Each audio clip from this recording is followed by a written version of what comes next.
All right, here is the remainder of the notes for lesson 4.3. Starting again where we were at with the beginning, the first half of this lesson, we talked about the reciprocal identities. Okay, we know these, we've taken them down in our notes. The bottom row is, to me, more important because to rewrite some of those as 1 over sine, 1 over cosine, 1 over tangent, they come into play when we want to use our identities. The other ones on the top, 1 over cosecant, 1 over secant, 1 over cotangent, they can be helpful, but they're not as useful to us. Okay, so that's just a review of what our reciprocal identities are. Here's a review of our quotient identities, all right? Meaning we can rewrite tangent as sine over cosine, because that's really what tangent is. And we can rewrite cotangent as cosine over sine. That is the reciprocal of the first one, okay? Because cotangent really is just the reciprocal of tangent. So we flip, now it's cosine over sine. Those are our quotient identities. This is just, again, a review of what we saw in the first half. And then very important one, we have the Pythagorean identity, which the important part here is sine squared plus cosine squared equals 1. If we memorize sine squared plus cosine squared equal to 1, we can create every other identity based on that. Okay, and what I mean is we can create every other Pythagorean identity based on that. Okay, and I showed in lesson, or on yesterday's lesson, that I can divide both sides by the cosine. If I divide both sides by cosine, I get the first one here, right? Because if I divide by cosine, sine divided by cosine is tangent squared. So sine squared divided by cosine squared is tangent squared. Cosine divided by cosine, that's 1. And 1 divided by cosine squared is that secant squared. So that's where that comes from. The second one there, right here, is coming from if I divide both sides by sine. If I divide both sides of this equation by sine, well, sine squared divided by sine squared, that's 1. Cosine squared divided by sine squared, that's cotangent.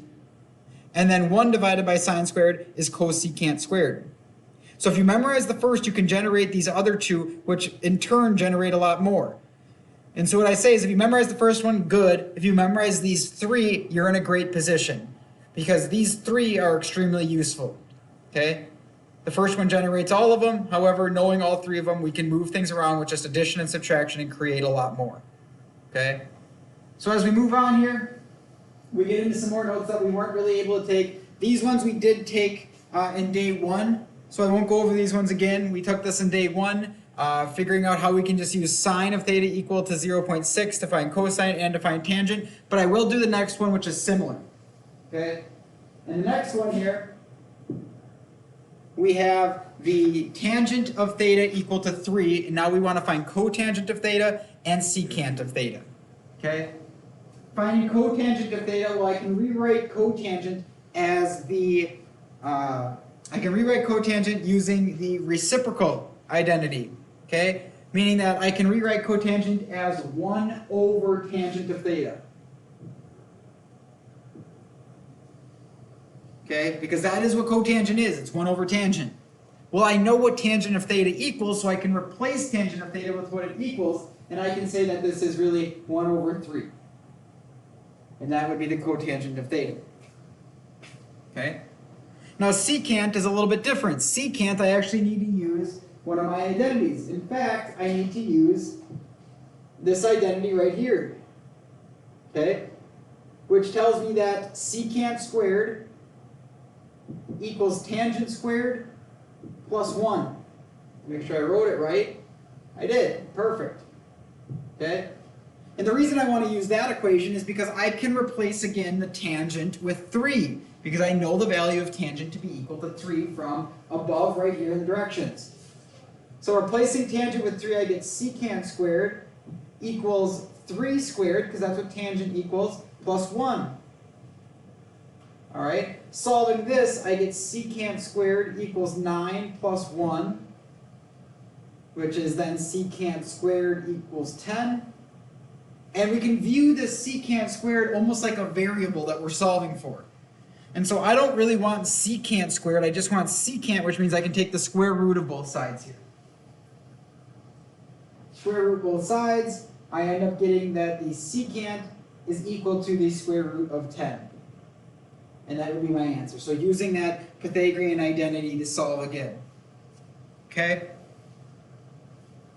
Now, as we go here, we did this problem. These are our trig identity problems, and I actually have another video that will be sent out that has these problems in it, or even the day one video has these problems in it, and I'll send out an additional video that has more of the trig identity problems that we did in class today. This is a separate video due to the fact that we didn't cover some of this in the second hour.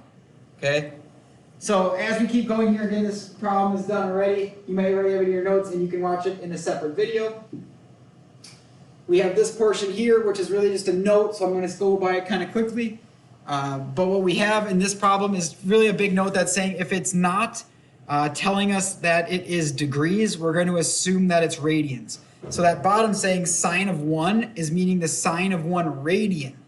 And the other one, it's that sine of 1. We have the degree symbol. That means we're using 1 degree. Okay? And then we're just making sure that when we do these in our calculator that we have the cosine of our angle in degrees and the cosecant of our angle in degrees. Now to do the cosecant on your calculator, you're going to need to do 1 divided by the sine of 48 degrees. Okay? Because there is no cosecant button on your calculator, but there is a sine button, and we know cosecant to be 1 over sine, and so we would do that instead. Now as we move on here, we don't have very much left. We have this idea of an angle of depression and an angle of elevation. All right? And your angle of depression is going to be, as an example right here, that would be your angle of depression. This would be your angle of elevation. Okay? Because depression, an angle of depression is looking down at something. So that's why we have that horizontal line, and we have this angle looking downward. That's a depression angle. And the other one, you can kind of vision that that is a straight line, and we're looking up, and that's why it's an angle of elevation. Okay? So a couple problems showcasing this. Oh, excuse me, slide before we get to the problem. Okay? When we set up these word problems where we're solving for a side versus an angle, okay, solving for a side, set up the ratio, meaning the trig ratio, sine, cosine, or tangent, or cosecant, secant, cotangent, and solve to get x by itself. When we're solving for an angle, we're going to set up the ratio and use the inverse trig functions, okay? Because the inverse trig functions are just like any inverse operations. They will cancel the function and be left with our angle measurement. We'll see that in the last problem, okay?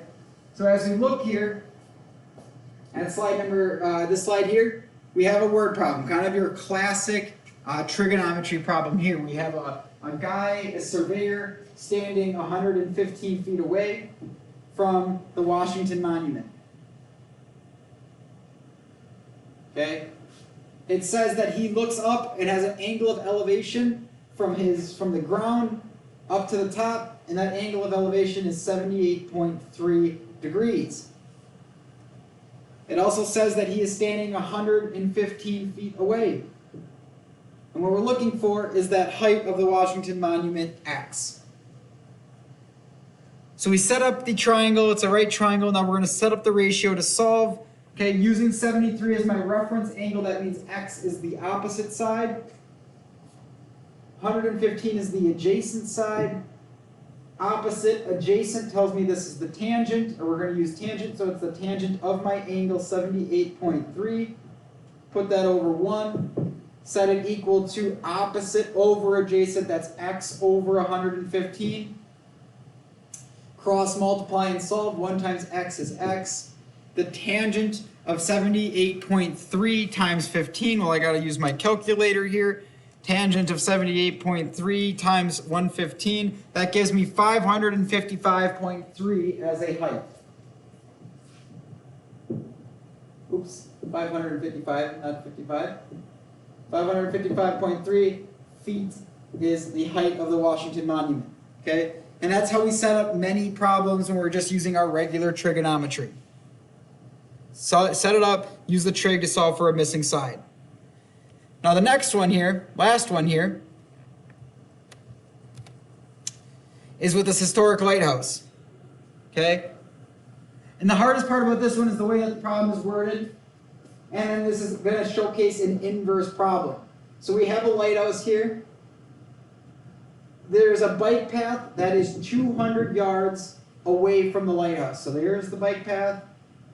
It is 200 yards away from that lighthouse. Okay?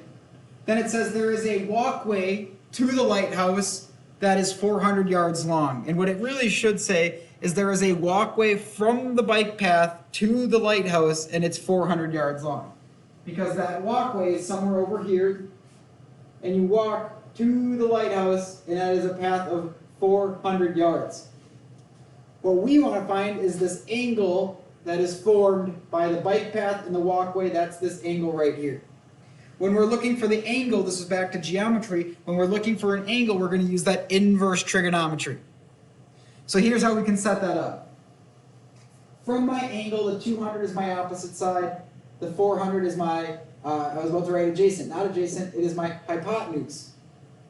Because that's where my right angle is, and across from my reference angle, the angle that I'm looking for, that's the opposite side. Across from the 90-degree angle is my hypotenuse. Opposite hypotenuse tells me that this is a sine problem.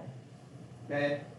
So I have the sine of my angle that I do not know equal to the opposite 200 over the hypotenuse 400. Now, to solve for that theta, I'm going to need to take the inverse operation of both sides. Okay? So what I need to do is take the sine inverse of the left, and to keep things balanced, I need to take the sine inverse of the right. So I'm taking the sine inverse of the left side, and that in turn is going to cancel out. And then I'm taking the sine inverse of the right side, which is going to give me my angle measurement. So theta equals the sine inverse of 200 divided by 400. And to do that on your calculator, you need to click secant, then sine, and then 200 divided by 400. Now that is on my calculator, that's what you do, and you get an answer of 30. On many phone calculators, what you need to do, or on some worse calculators, what you need to do is going to be 200 divided by 400 first, and then you click the second sign. But we should ultimately get 30 degrees is my answer here. Okay? Now, like I said, this is kind of a shortened video because in my second hour we didn't talk about some of this, but I will send the video where we work on some more of these trig identity problems that you could see on these slides below. Okay, so I'm going to send two videos here. This one to kind of cover those ending notes, and then this additional one to show some of the work that we did in terms of trigonomic identities. All right, any questions on it, never be afraid to ask.